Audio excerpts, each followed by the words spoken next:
Muy bien, hermanos, en esta oportunidad vamos a continuar analizando, estudiando, comprendiendo las revelaciones del libro de Apocalipsis. Como ustedes saben, ya nosotros hemos hecho un breve análisis, no lo hemos dicho todo, pero hemos hecho un breve análisis histórico profético del periodo de las 7 iglesias, los primeros 3 capítulos del libro de Apocalipsis, y también se ha tenido la oportunidad de estudiar los capítulos 4 y 5. Los capítulos 4 y 5 nos presentan a nosotros la revelación del trono de Dios y la aparición del Cordero frente al trono. Alrededor del trono, 4 seres vivientes, 24 ancianos y una escena de adoración en el centro de control de Dios, que es el santuario celestial. Pero esa parte del santuario que se muestra allí en el libro de Apocalipsis es el lugar santo, donde aparece el Padre, el Cordero, que también es un león, Cordero León, que es el único digno de tomar de la mano del Padre un rollo que el Padre tiene sellado con 7 sellos. Los sellos eran elementos que se utilizaban en la antigüedad para proteger los documentos, para que los documentos no fuesen leídos por otras personas, sino por el dueño del documento o por la persona que recibía la documentación. Eran documentos legales, documentos legislativos, leyes, ¿sí? Eran decretos, decisiones que se tomaban por una autoridad suprema, un rey, un gobernante, un emperador, un soberano de alguna tierra, como en cierta ocasión el rey David mandó un documento sellado de la mano de Urías para decretar su propia muerte. Urías no podía abrir el documento porque estaba sellado. No podía malograr. De hecho, en muchos países del mundo, cuando se utilizaba el correo, era un delito abrir el correo ajeno. Hoy en día nosotros manejamos correos digitales donde ya no hay ningún tipo de seguridad.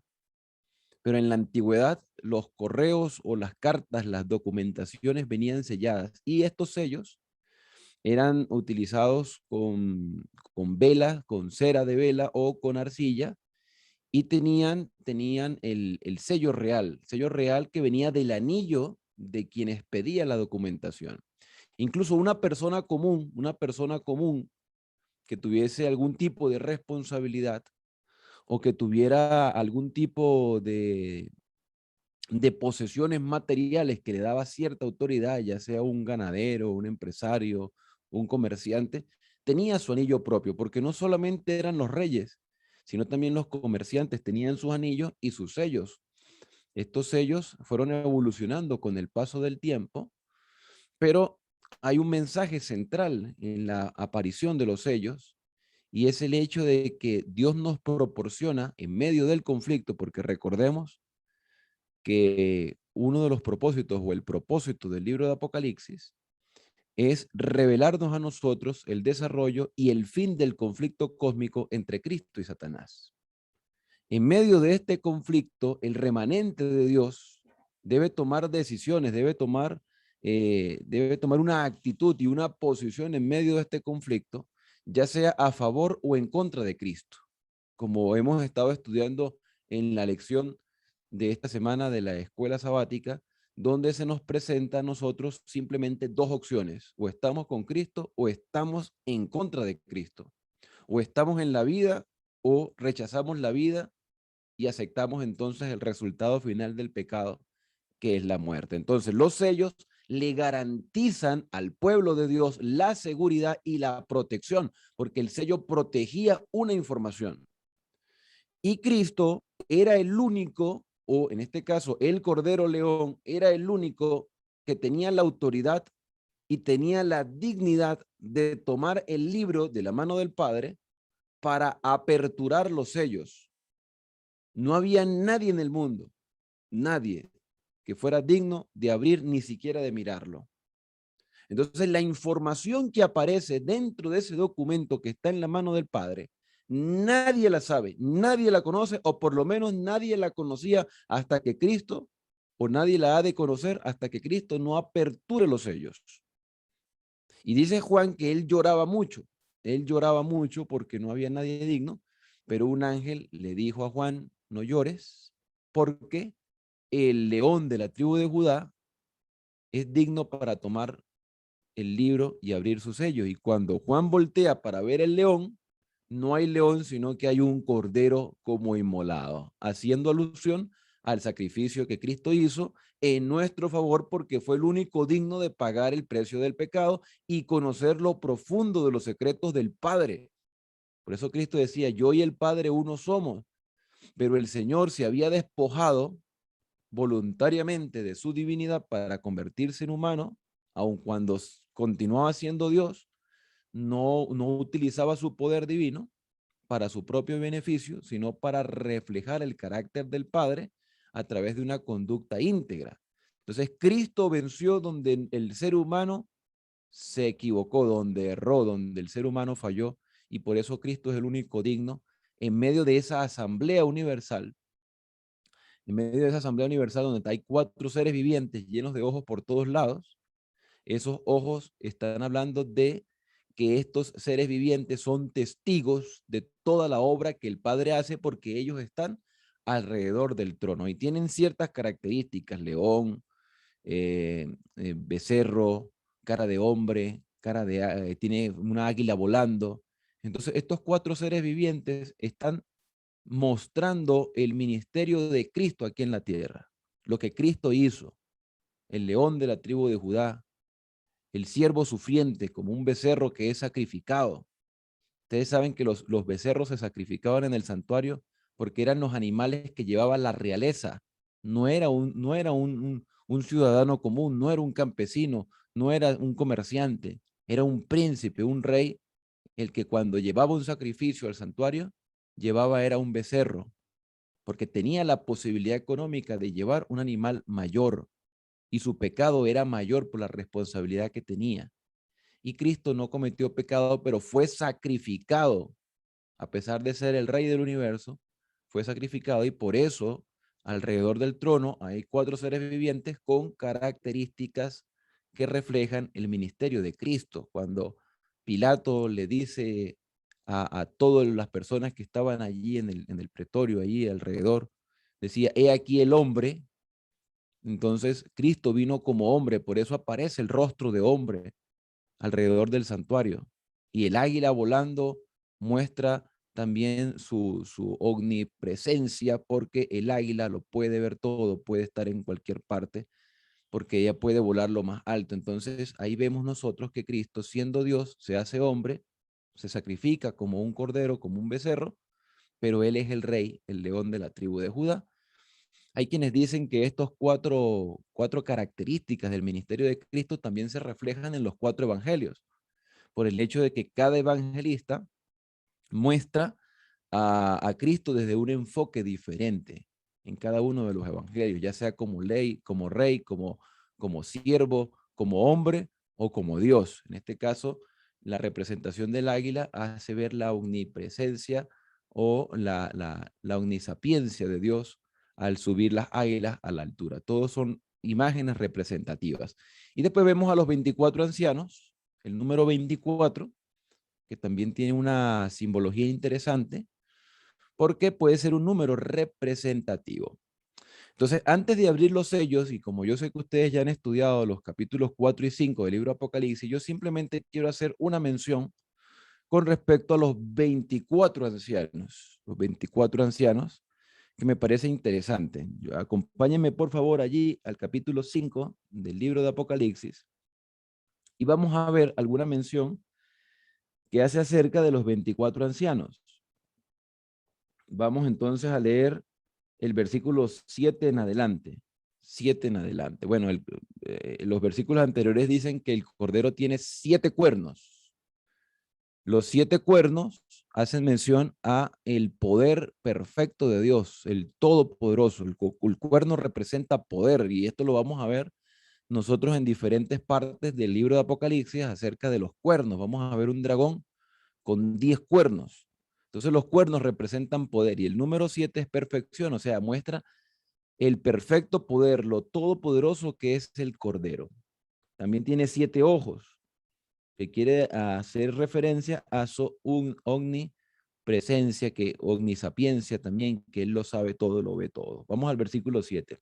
Entonces el Cordero León vino y tomó el libro de la mano derecha, ya nada más, la mano derecha está hablando de la autoridad suprema que el Padre tiene. Y dice que tomó el libro de la mano derecha del que estaba sentado en el trono, y cuando tomó el libro, los 4 seres vivientes y los 24 ancianos se postraron ante el Cordero. Cada uno, hablando de los 24 ancianos, cada uno tenía un arpa y una copa de oro llena de incienso con las oraciones de los santos. Copa de oro llena de incienso. O sea, los que cargaban el incienso en el santuario, en el lugar santo, eran los sacerdotes comunes. Los sacerdotes comunes diariamente, ellos aderezaban las lámparas, ellos verificaban el pan de la mesa, que se cambiaba semanalmente, y ellos derramaban incienso sobre el altar del incienso, los sacerdotes comunes. El sumo sacerdote hacía eso, pero lo hacía una vez al año. Como un sacerdote común, él hacía esos mismos, pero porque él iba a entrar al lugar santísimo. Mientras tanto, el sumo sacerdote pues cumplía sus otras funciones sumos sacerdotales, pero el sacerdote común era el que se cargaba por turnos de aderezar las lámparas, de derramar el incienso y de verificar el pan semanal. Entonces podemos ver aquí una representación de los turnos sacerdotales. Los turnos sacerdotales eran 12 turnos y habían grupos en los turnos.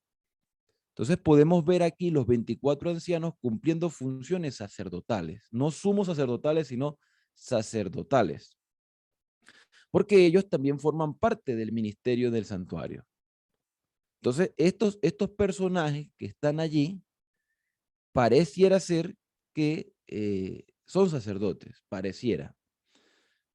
Dice el versículo 9 que ellos cantaban un cántico nuevo, o sea, tenían una experiencia que les hacía develar ante los demás que ellos estaban gozosos y alegres por las obras que se están haciendo dentro del santuario. Y la canción dice, versículo 9, digno eres de tomar el libro y de abrir sus sellos, porque fuiste muerto. Le están cantando al Cordero. Y con tu sangre, y aquí vienen algunos detalles interesantes, porque depende de la versión que usted tenga, lo va a leer diferente. Verifique bien la versión que tiene en este momento. ¿Qué versión de la Biblia en español usted tiene? Si es la versión Reina Valera 60, si es la versión Reina Valera 90, si tiene la Biblia latinoamericana, si tiene la Biblia de Jerusalén, si tiene la versión Dios habla hoy, si tiene la siglo XXI, que es la que yo tengo, o una traducción,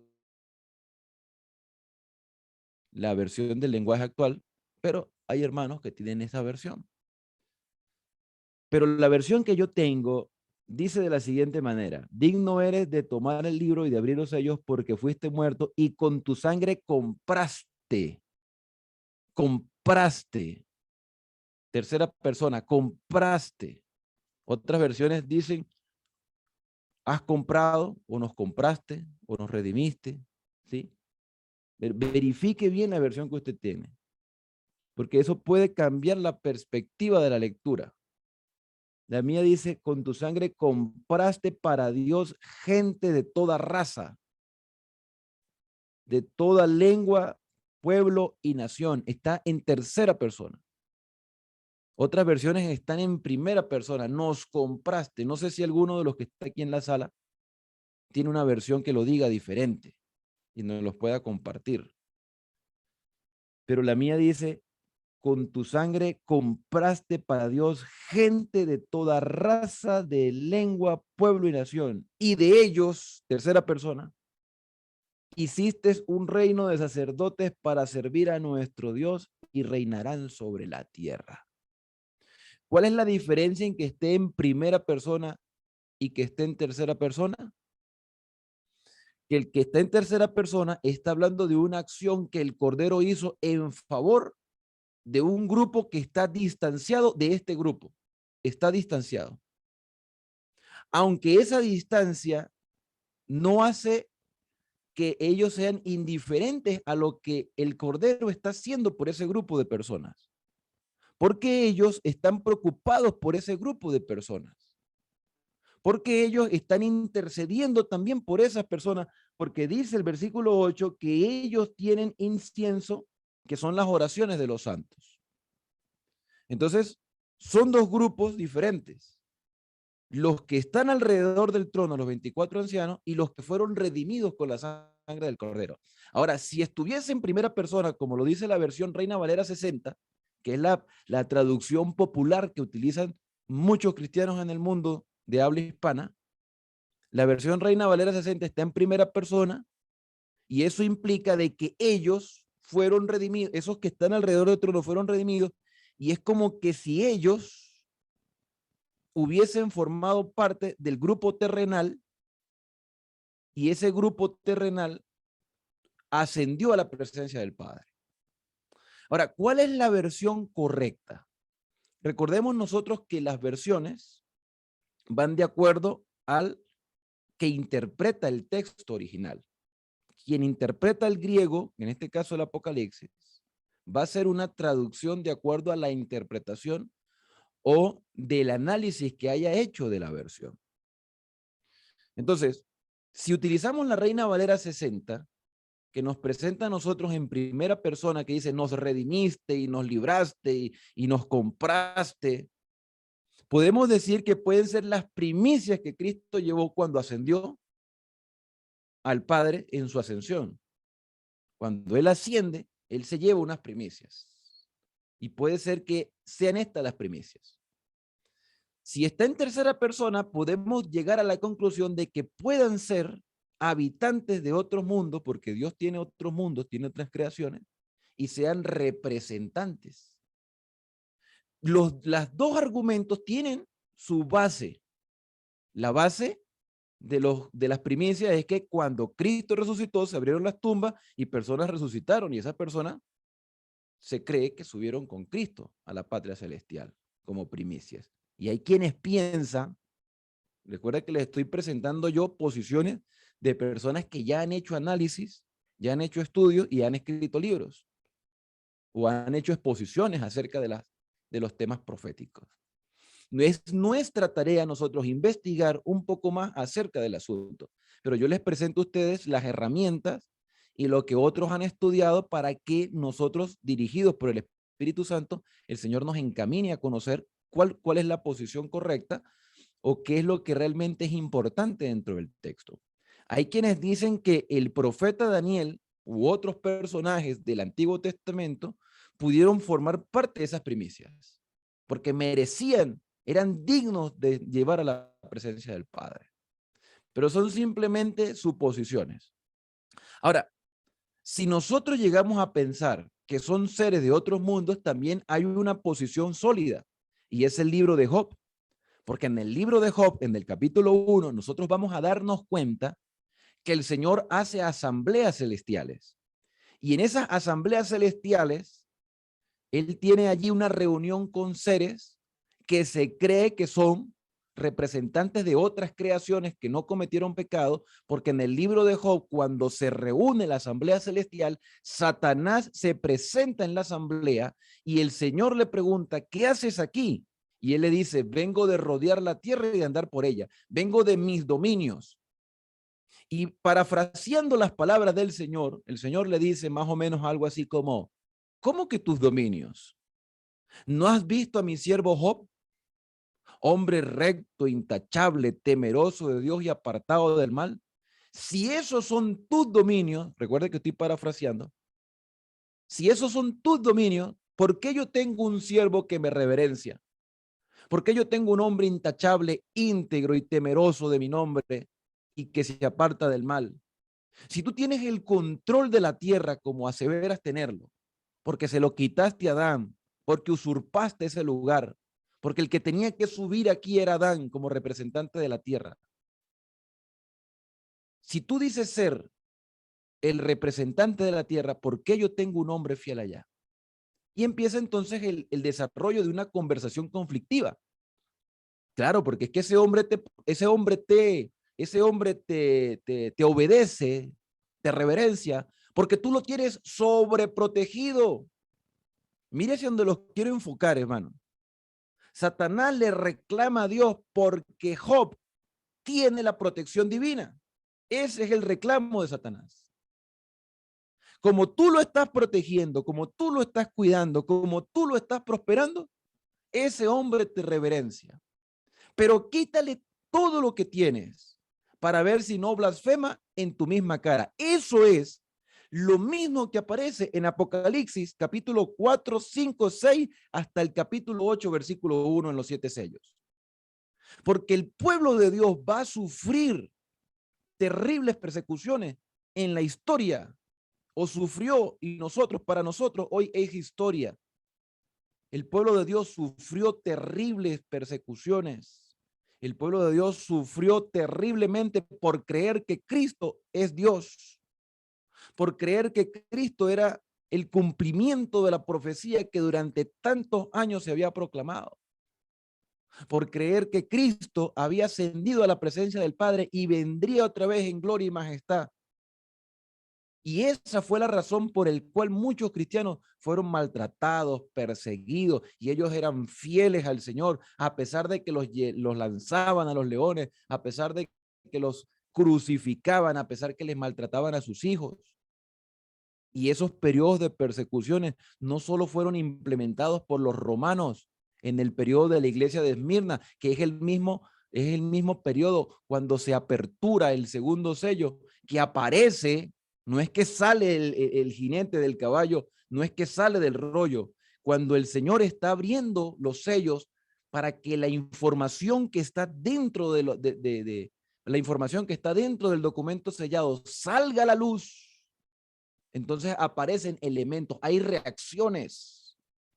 Es como que si Satanás estuviese reaccionando ante el ministerio de Cristo.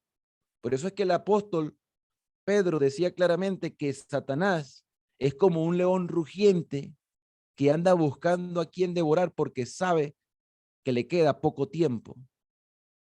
Él empieza a buscar sus presas, y los sellos nos quieren decir a nosotros que por más duro, difícil y terrible que sea la vida del cristiano por culpa de Satanás, porque es Satanás quien acusa a Job, es Satanás quien les quita las posesiones a Job, es Satanás quien le mata a los hijos a Job, es Satanás quien les quema las posesiones a Job y le daña toda la agricultura y le tumba la casa. Es Satanás quien hace todas esas cosas, pero este hombre Job se mantuvo íntegro, como se mantuvo íntegro y fiel los cristianos en el tiempo de las persecuciones romanas y en el tiempo de la abominación asoladora del lugar santo, cuando la iglesia deja de ser perseguida para convertirse en perseguidora. Y estos santos le claman al Señor. Entonces, el libro que el Cordero tiene, tiene una información valiosísima. Y los 24 ancianos que están alrededor del trono son testigos de todo lo que el Señor ha hecho. Y por eso ellos le cantan al Cordero. Volvamos a Apocalipsis. Entonces ya les dije las dos posiciones en caso de que sean primicias que el Señor llevó al cielo, o yo me inclino más, es mi opinión personal, me inclino más porque ellos son habitantes de otros mundos, representantes, como lo dice el libro de Job, que están alrededor del trono en la asamblea celestial y que son testigos de todo lo que Cristo ha hecho en favor de la humanidad. ¿Sí? Entonces dice que el versículo 10, Apocalipsis 5:10, y de ellos hiciste un reino de sacerdotes, como dice Pedro, ¿no? Nosotros somos real sacerdocio, nación santa, pueblo adquirido por Dios, para que anunciemos las virtudes de aquel que nos sacó de las tinieblas a la luz admirable. Eso está en la segunda carta de Pedro 2:10. Entonces, cuando Cristo asciende al Padre, nosotros recibimos por la gracia de Dios y por los méritos de Cristo un sacerdocio. Tú y yo somos sacerdotes y como sacerdotes debemos seguir al sumo sacerdote. Y nuestro trabajo aquí en la tierra es proclamar lo que el sumo sacerdote está haciendo en nuestro favor. O sea, nuestro sacerdocio es para cumplir una misión, la misión de proclamar lo que Cristo hizo y está haciendo en favor de la humanidad. Lo que hizo por mí y lo que puede hacer por otra persona. Porque la salvación es para todo el mundo. Entonces, Él ha constituido a la humanidad, le ha dado el privilegio de ser sacerdotes, pero no todos van a ser sacerdotes, porque no todos están dispuestos a hacer la voluntad del Señor. Entonces, por eso se les llama redimidos, rescatados. Bueno, dice que ellos reinarán sobre la tierra. Versículo 11. Miré y oí la voz de muchos ángeles alrededor del trono, de los seres vivientes y de los ancianos. Su número era miles de millones y 10,000 veces 10,000. O sea que no solamente estaban los 4 seres vivientes, sino que también estaban los 24 ancianos. El número 24 a mí me gusta mucho porque el número 24 tiene una representación global. Los números en la escritura tienen significados, dependiendo del contexto que usted esté leyendo en la profecía. Por ejemplo, el número 6 nosotros lo vamos a ver más adelante, el 666. Pero el 666 no fue un número que Satanás escogió para él. Yo voy a agarrar 666 para mí, porque Dios tiene el 7 y yo voy a agarrar el 6. No. El número 6 representa la humanidad. La humanidad, no la imperfección. Sí, en cierto grado es imperfección porque Dios completa su creación con el sábado. Pero Él creó al hombre, al ser humano, lo creó perfecto en el día sexto. O sea, el día sexto, que era el día que Dios crea al hombre, nos hace ver que el número 6 representa la humanidad. Pero una humanidad que si no continúa avanzando se va a quedar imperfecta porque el Señor hace buenas todas las cosas y Él santificó el día sábado. Entonces, el número 6 que representa la humanidad, aquí lo vemos representado también en los 24 ancianos. El número 4 representa plenitud y esa plenitud está haciendo referencia a una plenitud que abarca a la creación desde los 4 puntos cardinales. Por eso nosotros vamos a ver 4 ángeles que detienen los 4 vientos. En el libro de Daniel nosotros vemos que los vientos luchan unos contra el otro, o sea, así está haciendo referencia a las guerras entre naciones o gobiernos o imperios que luchan desde diferentes puntos para dominar un territorio. Los vientos representan luchas. Los 4 vientos quiere decir que vienen de los 4 rincones de la tierra. ¿Cuáles son esos 4 rincones de la tierra? El norte, el sur, el este y el oeste. Por eso es que en el libro de Daniel nosotros vamos a ver una lucha entre el rey del norte y el rey del sur, que vienen desde puntos diferentes de la tierra. Entonces, estos 24 ancianos son parte de la creación de Dios y están en los 4 rincones del universo, norte, sur, este y oeste. Y son criaturas que fueron creadas por Dios. Son seres creados por Dios. Ahí debió haber estado Adán alguna vez, o debió haber tenido la oportunidad de ir, pero el pecado no lo dejó ir. Entonces, estos 4 seres, estos 24 ancianos son representativos. Pueden haber sido más, porque la creación de Dios debe ser infinita. Yo no puedo limitar el poder de Dios creador. Pero ¿qué pasa? Se le muestra a Juan en visión una representación de 6 por 4, 6 por 4, 24. Como queriendo decir, mira, aquí hay una representación de la creación del Padre Celestial que son testigos de la obra creadora, pero alrededor de esos 24 ancianos hay una cantidad exorbitante de ángeles. Lo mismo pasa en el capítulo 7 del libro de Daniel. Millones y millones le servían. Está hablando de todas las criaturas, de todos los ángeles, de todos los testigos que están viendo lo que el Padre y el Hijo han hecho en favor de la humanidad, a pesar de que Satanás se ha encargado de poner en tela de juicio el mismo nombre del Padre. Y ahora el nombre del Padre es vindicado a través del sacrificio de Cristo, y ese sacrificio de Cristo también le da la oportunidad al ser humano pecador de acercarse al Padre no por los méritos humanos, de ejercer un sacerdocio no porque seamos dignos, sino por la dignidad y por la justicia del Cordero, que además es un león, el león de la tribu de Judá, el rey. Y eso, mis queridos hermanos, nos llena a nosotros de seguridad. Estamos protegidos a pesar de las adversidades. El Señor nos sustenta a pesar de la escasez. Eso es lo que quieren proyectar los sellos: seguridad, protección, confianza, a pesar de las circunstancias adversas, porque el Señor tiene el control de todas las cosas. Esa es la proyección de los sellos. A diferencia de las iglesias muestran la intimidad de relación que el Señor quiere tener con su pueblo, pero su pueblo debe aceptar esa intimidad. Por eso Él dice, en la iglesia lo decía, yo estoy a la puerta y llamo. Yo puedo abrir la puerta, pero no la voy a abrir.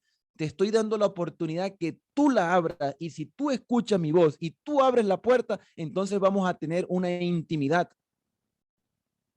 Vamos a tener una relación y yo no te voy a ocultar nada, te lo voy a decir todo, porque nada hace el Señor sin revelar su secreto a sus siervos, a sus siervos. No es al mundo entero que se lo revela. Todo el mundo tiene la oportunidad de conocer la revelación, pero serán sus siervos, serán aquellos que voluntariamente escojan seguir al Señor, son los que recibirán la revelación. A mí me gusta mucho la lección de esta semana. Yo espero que usted la disfrute esta semana. Cuando dice, escoge pues la vida. El Señor nos da la oportunidad de seguir viviendo, pero de acuerdo a sus parámetros. Pero tú y yo podemos decidir vivir de acuerdo a nuestros propios parámetros, pero tomar en cuenta que el resultado final será la muerte. Y en los 7 sellos el Señor le está diciendo a su pueblo, yo estoy contigo, yo te voy a ayudarte, yo voy a protegerte, aunque no lo entiendas muchas de las cosas, aunque te toque llorar, ver sufrir a otras personas, aunque te toque ver la muerte, yo voy a estar contigo. Créeme que yo estoy contigo. Y cuando se aperturan los primeros 4 sellos, allí vemos nosotros conflicto, guerra, muerte, hambre, pero también vemos victorias. Son solo 4 jinetes, de ahí se acaba los jinetes. Se acaba esa batalla encarnizada, pero esa batalla ha dejado un resultado, ha dejado victorias en el pueblo de Dios, pero esas victorias también se pueden ver a pesar de la muerte de los fieles. Vamos entonces al capítulo 6 y vamos al versículo 9 del capítulo 6. Nótese que aquí, cuando se abre el 5º sello, vi debajo del altar, fíjese que aquí otra vez aparece el altar, haciendo alusión al altar del incienso, del santuario celestial, pero en el lugar santo. Cuando se abrió el 5º sello, vi debajo del altar las almas de los que habían sido muertos por la palabra de Dios. Note que estoy hablando de seguridad, estoy hablando de protección.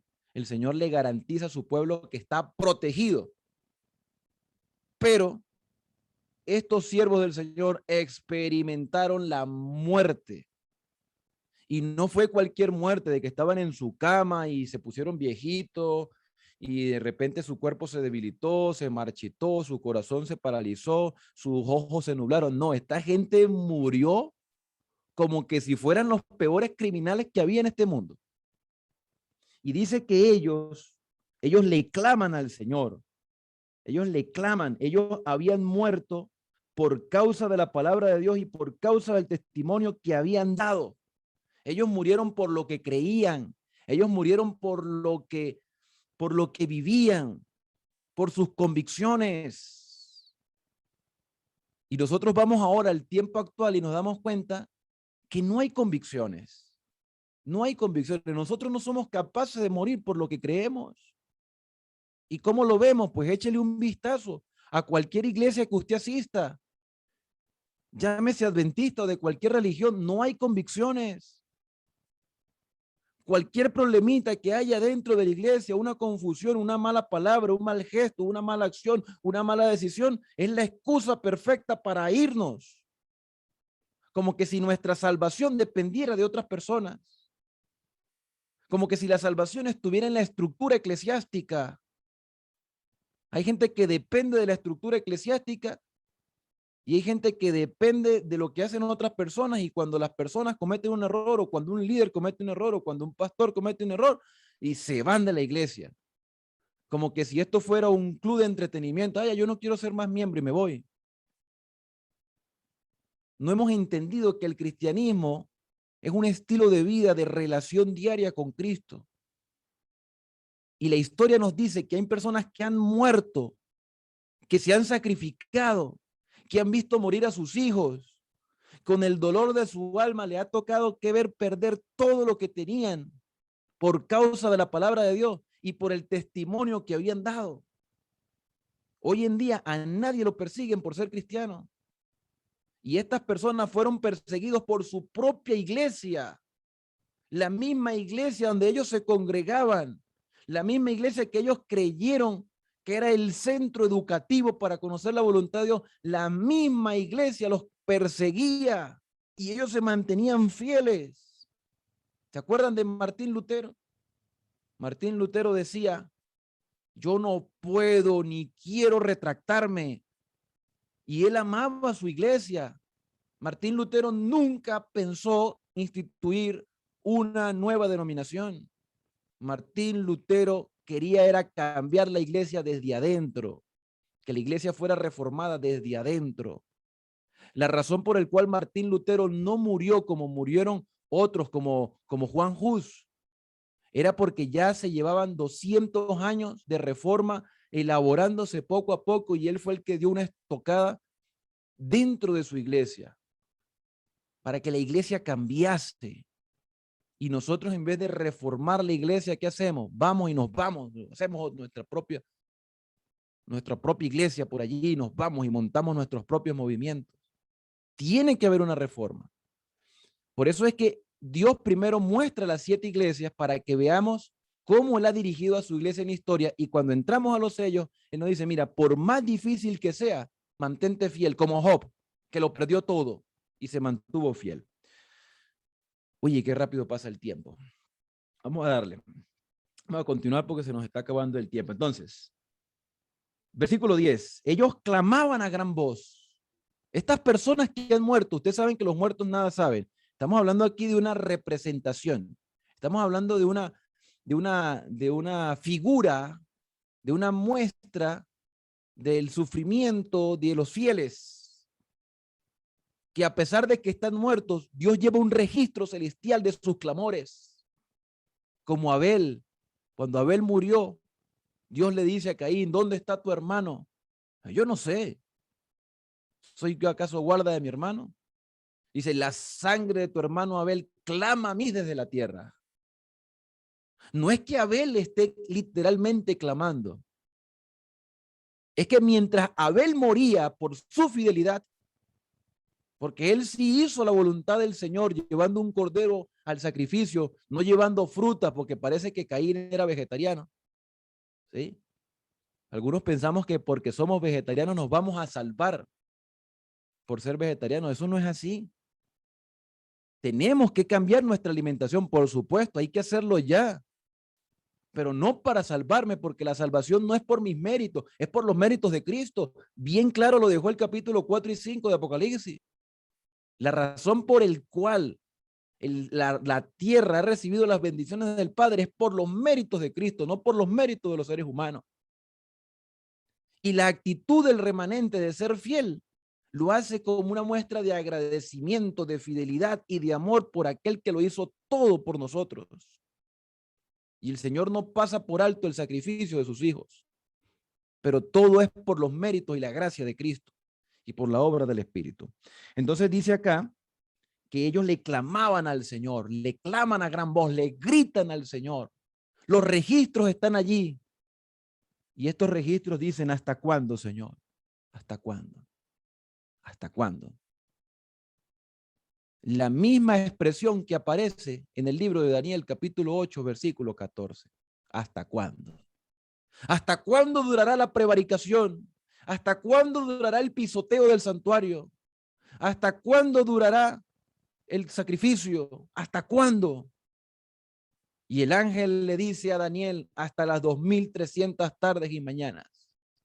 Y este mismo hasta cuándo está siendo todavía expresado en el quinto sello. El quinto sello está en el periodo de la abominación asoladora desde, bueno, ustedes saben que la iglesia de Tiatira y la iglesia de Sardis, ellas abarcan un periodo de más de 1260 años. O sea, ahí está la abominación asoladora. Entonces, este clamor del quinto sello termina con la iglesia de Tiatira y continúa con la iglesia de Sardis. Porque en 1517, con la Reforma Protestante, empieza la Contrarreforma con el Concilio de Trento, donde empieza una persecución. Se crea un grupo protector de las doctrinas del papado, llamado los jesuitas o la Orden de Jesús. Y estos jesuitas, ellos también tenían unos soldados que la historia los llama los caballeros templarios. Y ellos realizaron algo llamado las cruzadas. Y las cruzadas eran elementos utilizados por el papado para perdonar los pecados de esos soldados que ellos tenían, con tal de que acabaran con la herejía de aquellos que estaban en contra del papado. Y por eso ellos mataban musulmanes, ellos mataban judíos, ellos mataban protestantes, ellos mataban bárbaros, porque eran los caballeros que ellos estaban encargados de defender la fe. Mataron millones de personas. Iban y les daban una oportunidad de gracia y los llevaban a torturarlos, y mientras los torturaban les pedían que dejaran sus creencias, sus doctrinas, sus enseñanzas y que se acercaran al Papa. Algunos de ellos cedían, pero otros morían. Y se puede escuchar un clamor: ¿hasta cuándo durará todo esto? ¿Hasta cuándo durará este sacrificio? ¿Hasta cuándo durará este dolor? Ahora usted imagínese a Job, mi querido hermano, imagínese a Job. Señor, ¿hasta cuándo? Perdí a mis hijos, perdí mi casa, perdí mi salud, perdí todo. ¿Hasta cuándo? Cuando tú tienes una enfermedad, cuando tú tienes un dolor, con todo esto que está pasando en el mundo, dice, ¿hasta cuándo durará todo esto? Pero ¿por qué queremos ser aliviados del dolor?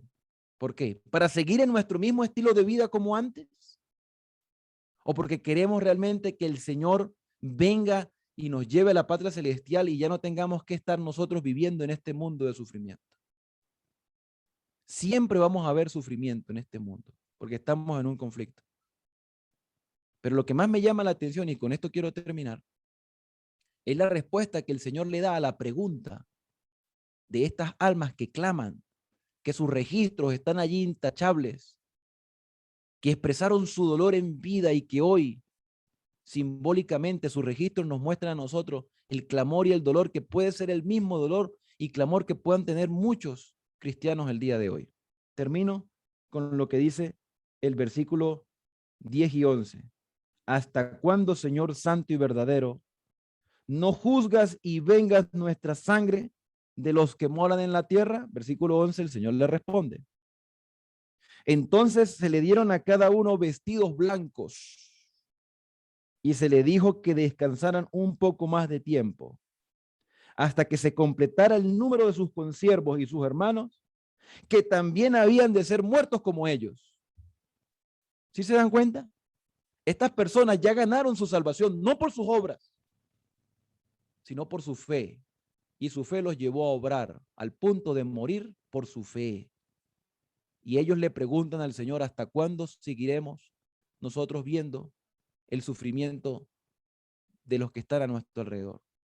¿Hasta cuándo no vengas la sangre de tus santos? ¿Hasta cuándo, Señor?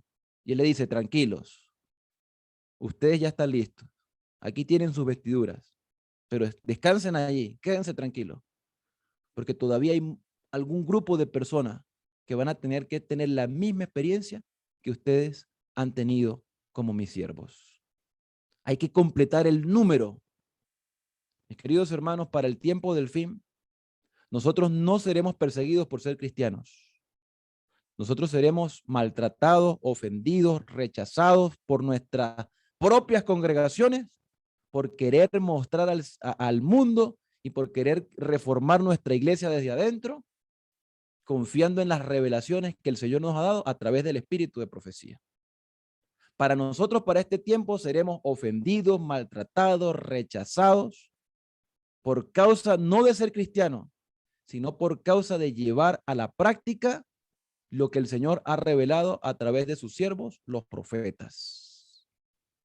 Y llegará el día en que ya no será la iglesia que nos diga, nos ofenda, nos maltrate o nos ignore, porque algunos somos ignorados, sino que será el mundo entero. Cuando reciba las plagas, será el mundo entero el que se avolcará contra los que guardan los mandamientos de Dios y tiene el testimonio de Jesús. Con esto quiero terminar mi mensaje diciendo, ¿estás tú preparado para enfrentar las adversidades que Satanás está dispuesto a proyectar en nosotros? Si tuviéramos la experiencia de Job, ¿cómo reaccionaríamos? ¿Seríamos más fieles al Señor o nos apartaríamos del Señor por una excusa, por alguna adversidad? A mí me entristece mucho cuando una persona, yo pienso que todos hemos tenido algún momento de desánimo en nuestra experiencia cristiana. El que diga que se ha mantenido fiel al Señor desde el día en que se bautizó al Señor, yo no le voy a creer, porque todos hemos tenido un momento de desánimo, todos hemos tenido una recaída, todos hemos tenido un momento de decepción. ¿Por qué? ¿Por qué pasamos por esa experiencia? ¿Por qué? Porque no teníamos una comprensión clara de la revelación. Porque si hubiésemos tenido la comprensión que tenemos ahora, y no quiero decir que no lo sepamos todos, porque todavía hay muchas cosas por saber y muchas cosas por experimentar, y no quiere decir que el Satanás no nos esté atacando o no nos esté haciendo sentir desanimados. No, la lucha sigue, pero el Señor nos promete que Él está con nosotros todos los días, fortaleciéndonos y ayudándonos y mostrándonos el camino por donde debemos andar. Y esto me llena a mí de esperanza y de seguridad. Bueno, hasta aquí hemos llegado, fíjese, hasta el quinto sello nada más.